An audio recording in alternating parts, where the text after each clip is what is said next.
आपका यूनिक प्रज्ञान यूट्यूब परिवार में मैं प्रज्ञान सर हार्दिक स्वागत करता हूं, वंदन करता हूं, अभिनंदन करता हूं। प्यारे साथियों, सुबह के 5 बज चुके हैं। जिस प्रश्नोत्तरी 50 का आप बेसब्री से करते हैं इंतजार, वह प्रश्नोत्तरी 50 लेकर के आपके बीच उपस्थित हूं। जैसा कि आपको विदित है, प्रश्नोत्तरी 50 का मुख्य उद्देश्य आपके अध्ययन का आपको रिविजन कराना। वन लाइनर शैली में 50 महत्वपूर्ण प्रश्नों को प्रतिदिन सुबह सुबह आप करते हैं रिवाइज। इस रिवीजन श्रृंखला से जुड़ने के लिए फटाफट वीडियो को लाइक और शेयर करिए। चैनल पर पहली बार होंगे तो चैनल को सब्सक्राइब करके बगल में बने हुए बेल आइकन से ऑल बटन को प्रेस करना बिल्कुल न भूलें। तो बिना समय गंवाए साथियों, प्रारंभ करेंगे आज की इस पाठचर्या को। और उससे पूर्व देखेंगे प्यारा सा मॉर्निंग कोट्स, और बड़ा प्यारा सा मॉर्निंग कोट्स है आज का।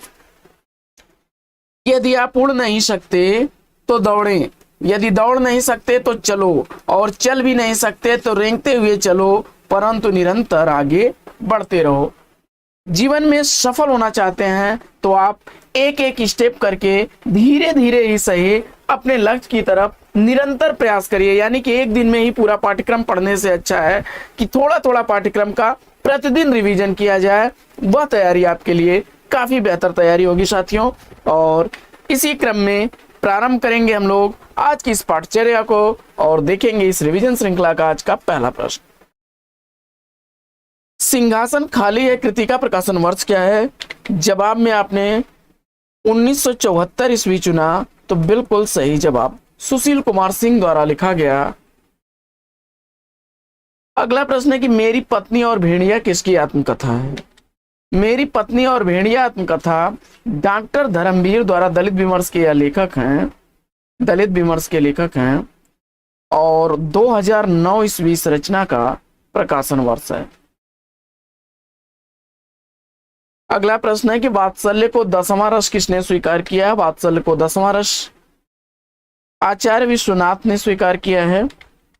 अगला प्रश्न है कि नील देवी गीत रूपक का प्रकाशन वर्ष क्या है? तो नील देवी गीत रूपक का प्रकाशन वर्ष है 1881 ईस्वी। भारतेंदु हरिश्चंद्र द्वारा लिखा गया यह गीत नाट्य है। प्राकृत का पाणिनि किस रचनाकार को कहा जाता है? जवाब में आपने चयनित कर लिया है हेमचंद्र को, बिल्कुल सही जवाब। अगला प्रश्न है कि ब्रज भाषा साहित्य का प्राचीनतम उपलब्ध ग्रंथ कौन सा है? जवाब में आपने प्रद्युमन चरित को चुना, तो बिल्कुल सही जवाब सुधीर अग्रवाल द्वारा लिखा गया है। अणिमा कृति का प्रकाशन वर्ष आपको बताना है। जवाब में आपने 1943 ईस्वी चुना, तो बिल्कुल सही जवाब सूर्यकांत त्रिपाठी निराला की रचना है। चक्रव्यूह कृति किस विधा की रचना है? इसका आपको जवाब बताना है। चक्रव्यूह का रचनाकार आपने श्रवण कुमार गोस्वामी को चुना, तो बिल्कुल सही जवाब। और यह उपन्यास विधा की रचना है, उपन्यास है, श्रवण कुमार गोस्वामी द्वारा लिखा गया।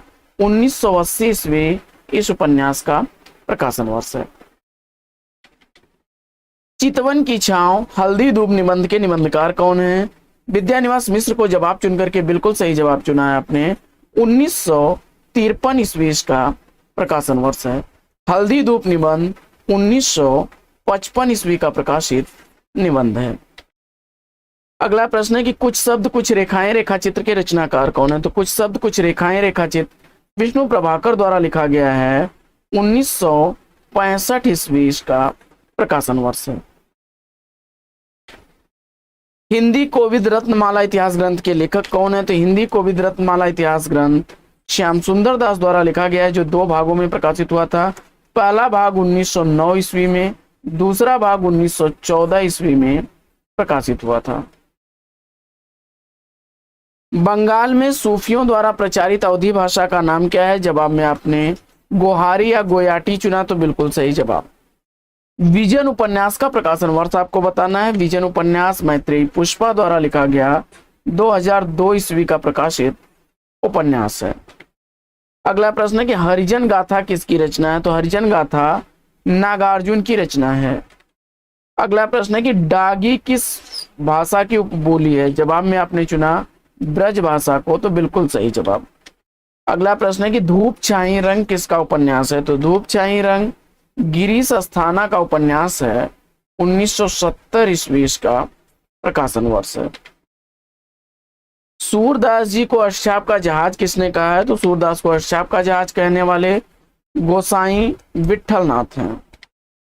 अगला प्रश्न है कि दक्षिणी हिंदी का साहित्य आलोचना ग्रंथ के लेखक कौन है? तो दक्षिणी साहित्य आलोचना ग्रंथ श्री राम शर्मा द्वारा लिखा गया 1970 ईस्वी का प्रकाशित आलोचना ग्रंथ है। आदिकाल को अपभ्रंश भाषा काल नाम किसने दिया? आदिकाल को अपभ्रंश काल कहने वाले हैं धीरेन्द्र वर्मा। अगला प्रश्न है कि उर्वी जगदीश चंद्र माथुर के किस नाटक का पात्र है? उर्वी जगदीश चंद्र माथुर द्वारा लिखे गए पहला राजा नाटक की पात्र है। 1969 ईस्वी इस नाटक का प्रकाशन वर्ष है। अगला प्रश्न है कि नया साहित्य नए प्रश्न ग्रंथ के लेखक कौन है? तो नया साहित्य नए प्रश्न नंद दुलारे वाजपेयी जी द्वारा लिखा गया ग्रंथ है। अगला प्रश्न है कि कालिदास की लालित योजना आलोचनात्मक कृति के लेखक कौन है? तो कालिदास की लालित योजना आलोचनात्मक रचना 1965 ईस्वी की प्रकाशित रचना है आचार्य हजारी प्रसाद द्विवेदी जी की। अगला प्रश्न है कि जो मैंने जिया, यादों का चिराग, जलती हुई नदी आत्मकथाओं के आत्मकथाकार कौन है? तो जो मैंने जिया 1992 ईस्वी का, यादों का चिराग 1997 ईस्वी का, वहीं जलती हुई नदी 1999 ईस्वी की आत्मकथा है। अगला प्रश्न है कि आदर्श दंपत्ति उपन्यास के उपन्यासकार कौन है? तो आदर्श दंपत्ति उपन्यास लज्जा राम मेहता द्वारा लिखा गया उपन्यास है। 1904 ईस्वी इस उपन्यास का प्रकाशन वर्ष है। अगला प्रश्न है कि दशाश्वमेध नाटक के नाटककार कौन है? दशाश्वमेध नाटक लक्ष्मी नारायण मिश्र द्वारा लिखा गया नाटक है। 1950 ईस्वी इस नाटक का प्रकाशन वर्ष है। अगला प्रश्न है कि नीरजा काव्य संग्रह का प्रकाशन वर्ष क्या है? तो नीरजा काव्य संग्रह महादेवी वर्मा द्वारा लिखा गया काव्य संग्रह है। 1935 ईस्वी इसका प्रकाशन वर्ष है। माधवी मुआवजे नाटक के नाटककार कौन है? जवाब में आपने भीष्म साहनी को चुना, तो बिल्कुल सही जवाब माधवी 1985 ईस्वी का प्रकाशित, वहीं मुआवजे 1993 ईस्वी का प्रकाशित नाटक है।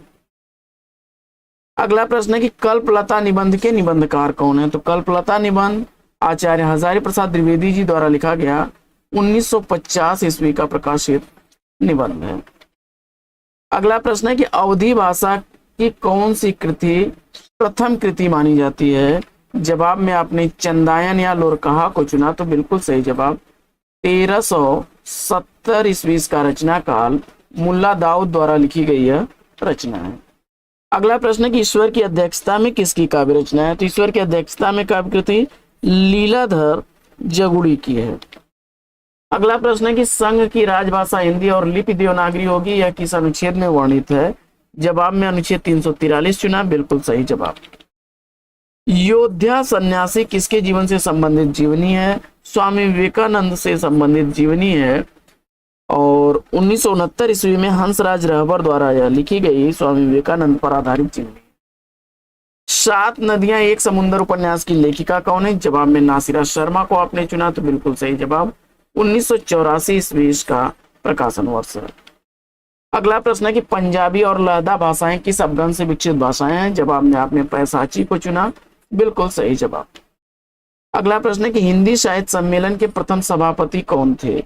जवाब में आपने मदन मोहन मालवीय को चुना, तो बिल्कुल सही जवाब 1910 ईस्वी का प्रकाशन वर्ष है। अगला प्रश्न है कि मुड़ मुड़ कर देखता हूं किसकी आत्मकथा है? मुड़ मुड़ कर देखता हूं यह आत्मकथा राजेंद्र यादव द्वारा लिखी गई 2001 ईस्वी की प्रकाशित आत्मकथा है। अगला प्रश्न है कि मयंक मंजरी प्रणयिनी नाटकों के नाटककार कौन है? मयंक मंजरी प्रणयिनी नाटक किशोरीलाल गोस्वामी द्वारा लिखा गया है। मयंक मंजरी 1891 ईस्वी का, वहीं प्रणयिनी 1890 ईस्वी का प्रकाशित नाटक है। अगला प्रश्न है कि क्षणजीवी सपना नहीं कहानी संग्रह के लेखक कौन है? जवाब में आपने ज्ञान रंजन को चुना, तो बिल्कुल सही जवाब क्षणजीवी 1977 ईस्वी का, वहीं सपना नहीं भी 1977 ईस्वी का प्रकाशित काव्य संग्रह है। अगला प्रश्न है कि उसके हिस्से की धूप उपन्यास के उपन्यासकार कौन है? तो उसके हिस्से की धूप उपन्यास मृदुला गर्ग द्वारा लिखा गया उपन्यास है 1975 ईस्वी इस उपन्यास का प्रकाशन वर्ष है। अगला प्रश्न है कि नेमिनाथ चौपाई के रचनाकार कौन है? तो नेमिनाथ चौपाई विनय चंद्र सूर्य की रचना है। अगला प्रश्न है कि रस सिद्धांत आलोचना ग्रंथ के लेखक कौन है? तो रस सिद्धांत आलोचना ग्रंथ डॉक्टर नगेंद्र द्वारा और नंदुलारे वाजपेयी द्वारा, दोनों लोगों द्वारा लिखा गया है। 1964 ईस्वी प्रकाशन वर्ष है डॉक्टर नगेंद्र द्वारा लिखे गए आलोचना ग्रंथ रस सिद्धांत का। वहीं 1977 ईस्वी प्रकाशन वर्ष है नंदुलारे वाजपेयी जी द्वारा लिखे गए रस सिद्धांत आलोचना ग्रंथ का। स्नेह रास या संदेश रास कृति के रचनाकार कौन है? जवाब में आपने अब्दुल रहमान को चुना, तो बिल्कुल सही जवाब। अगला प्रश्न है कि गंगौली गांव का वर्णन किस उपन्यास में किया गया है? गंगौली गांव का वर्णन राही मासूम रजा द्वारा आधा गांव उपन्यास में किया गया है। 1966 ईस्वी का प्रकाशन वर्ष। अगला प्रश्न है कि जसहर चरियु महापुराण के रचनाकार कौन है? तो जसहर चरियु महापुराण पुष्पदंत की रचना है। अगला प्रश्न है कि रीतांबरा के रचनाकार कौन है? तो रीतांबरा कृति का रचनाकार केदारनाथ मिश्र को आपने चुना, तो बिल्कुल सही जवाब। 1957 ईस्वी का प्रकाशन वर्ष है। अगला प्रश्न है कि टुकड़े टुकड़े दास्तान आत्मकथा का प्रकाशन काल क्या है? तो टुकड़े टुकड़े दास्तान आत्मकथा अमृतलाल नागर द्वारा 1986 ईस्वी की प्रकाशित आत्मकथा है। अगला प्रश्न है कि श्रेष्ठ कविता प्रबल मनोवेगों का सहज उच्छलन है, किंतु इसके पीछे कवि की विचारशीलता और गहन चिंतन होना चाहिए। यह विचार किस पाश्चात्य चिंतक का है? जवाब में आपने विलियम वर्ड्सवर्थ को चुना, तो बिल्कुल सही जवाब। अगला प्रश्न है कि पौम चरियु के रचनाकार कौन है? पौम चरियु स्वयंभू की रचना है। हंस जवाहिर किसकी रचना है? तो हंस जवाहिर कृति का रचनाकार आपने कासिम साहब को चुना, बिल्कुल सही जवाब। 1731 ईस्वी का प्रकाशन वर्ष है। अगला प्रश्न है कि सतरंगिनी काव्य ग्रंथ के रचनाकार कौन है? सतरंगिनी काव्य ग्रंथ हरिवंश राय बच्चन द्वारा लिखा गया 1945 ईस्वी का काव्य ग्रंथ है।